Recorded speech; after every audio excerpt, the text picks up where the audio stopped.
Предпоставам дека сега од студиово на кратко, барем со информациите, ќе се преселиме во Палестина и Газа. Мислам дека Хамас и Израел постигнаа начелен договор за прекин на огнот, па да видиме што тоа ќе значи. Информациите за тоа секако со колегата Дејан Андоновиќ. Повели. Треба да го имаме колегата Дејан. Дејан, добро утро. Како што спомена и Александар, она што е во фокусот утринава е одобрувањето на прекин на огнот. Што се случува во моментот во Газа? Дали ова е само за да се испорача онаа хуманитарна помош во Газа или можеби се очекува и да потрае овој прекин на огнот? Се чини дека во моментот значи практично од утринава 2 часот по локално време стапи на сила примирието или прекинот на огнот помеѓу Израел и Хамас, или Израел се согласи да ја запре воената интервенција. Што тоа значи во моментот? Значи дека веќе нема размена на оние проектили после 11 дена, нема напади, нема гранатирање, нема пукотници и жртви. Но и двете страни прогласија победа, и двете страни не ја решија причината за овој најнов четврти поред конфликт помеѓу Израел и Газа, и двете страни засега се закануваат дека се подготвени да продолжат доколку другата страна ја испровоцира и понатаму тензијата и судирот меѓу Израел и Палестина. Ова беше примирие под притисок на меѓународната заедница, под притисок на САД и пред се на Египет, кој како земја, една од ретките земји муслимански која има дипломатски односи со Израел, успеа да ја убеди владата на Бенјамин Нетањаху да ја запре воената интервенција врз појасот Газа. Но повторно остануваат дилемите што понатаму. Не е решена причината за проблемот кој предизвиква оваква жестока реакција за Израел. Ке подсетам, една од причините беше раселувањето на палестинските семејства од стариот дел на појасот Газа, што предизвика нервоза и агресија, па дури и бунт кај палестинците кои живеат таму, а исто така Хамас и натаму останува вооружен, Хамас и натаму останува закана, се смета дека е терористичка закана, и она што е најстрашно е дека најголем рейтинг меѓу палестинците има токму партијата Хамас, па доколку денеска би имало избори во палестинските територии, Хамас наместо умерениот Фатах би ја преземал политиката, а ако Хамас дојде на власт меѓу палестинците, можеме логично да очекуваме повторни тензии со ултрадесничарската влада во Тел Авив, односно во Ерусалим, на Бенјамин Нетањаху. Дејан, разговаравме минатиот пат дека светот е поделен со ставот за тоа чија страна ја зазема или кого поддржува, но каква е во моментов состојбата за време на овој прекин на огнот и што можеме да очекуваме понатаму? Веќе знаеме каков е ставот и на нашата држава, но проекции на земјите членки, а она што последно пристигна како информација, тоа е дека унгарскиот претседател Орбан го одбил оној заеднички став на Европската Унија кој се однесува на примирие на Блискиот Исток. Токму така. Светот е малку повеќе поделен околу ова прашање, но она што е најважно е дека оваа фаза на судирот меѓу Израел и палестинците беше насочен токму кон радикалната Хамас. Имено, Израел се обиде да прикаже или да покаже или да докаже дека нема проблем со палестинскиот народ, туку дека има проблем со терористичката организација Хамас. Интересна беше изјавата на претседателот на Турција Реджеп Тајип Ердоган, кој инаку јавно е против израелското однесување врз палестинците.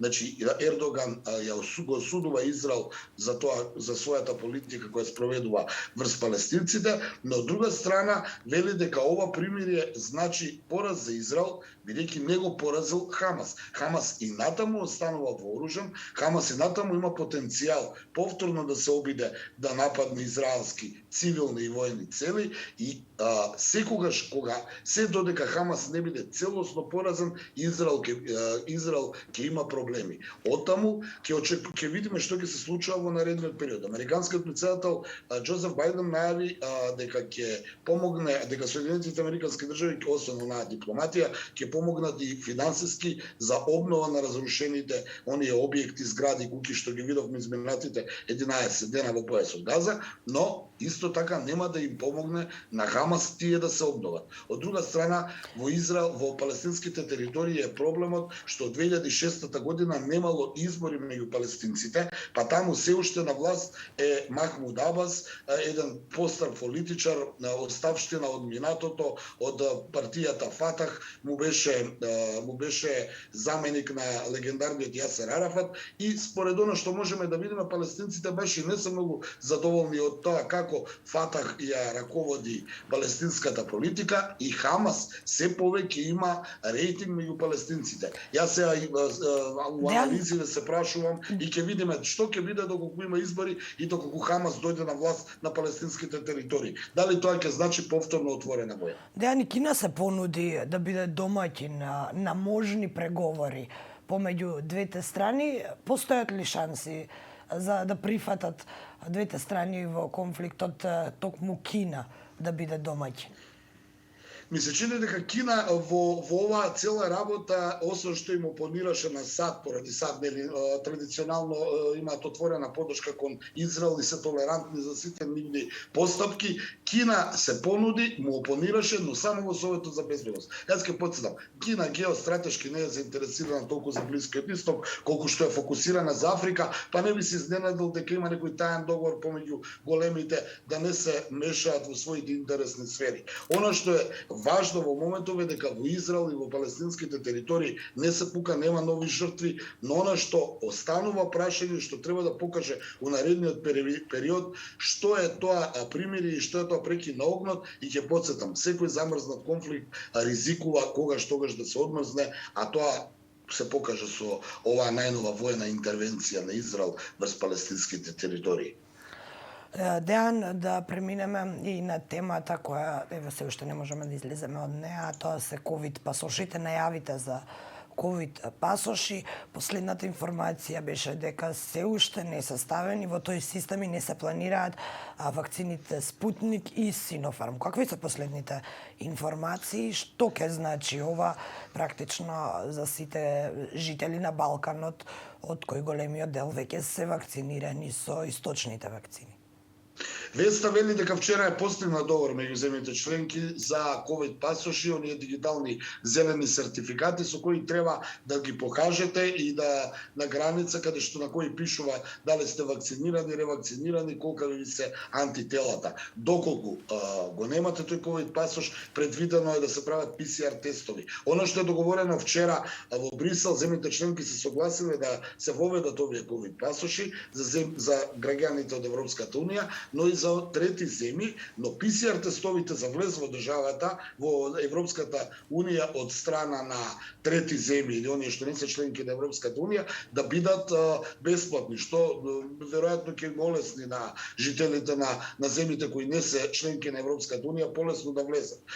Ова се прави со цел да не пропадне повторно туризмот и сето она што се случуваше изминатиот период. Останува нејасно дали ќе бидат прифатени Спутник В, Синофарм и онаа трета кинеска вакцина Синовакс ми се чини, бидејќи се уште нема информација околу тоа, имаше разни дебати околу тоа дали да се прифатат или не, но според оно што можам да го видам, сигналите се дека сепак ќе бидат признаени, особено што доколку па не бидат признаени, Кина и Русија веќе се заканија дека па за европјаните и за оние лица кои не примиле Синофарм или Спутник В нема да бидат примени во Русија и во Кина, што само дополнително ќе ги отежне работите, бидејќи можеби ние од Балканот толку и не патуваме кон Кина и Русија, но многу мина граѓани од Европската унија имаат и бизнес и секаков друг вид на потреба да одат токму во Азија, па оттаму се чини дека ова околу ковид пасошите се уште останува нејасно. Она што најверојатно и најизвестно ќе биде е дека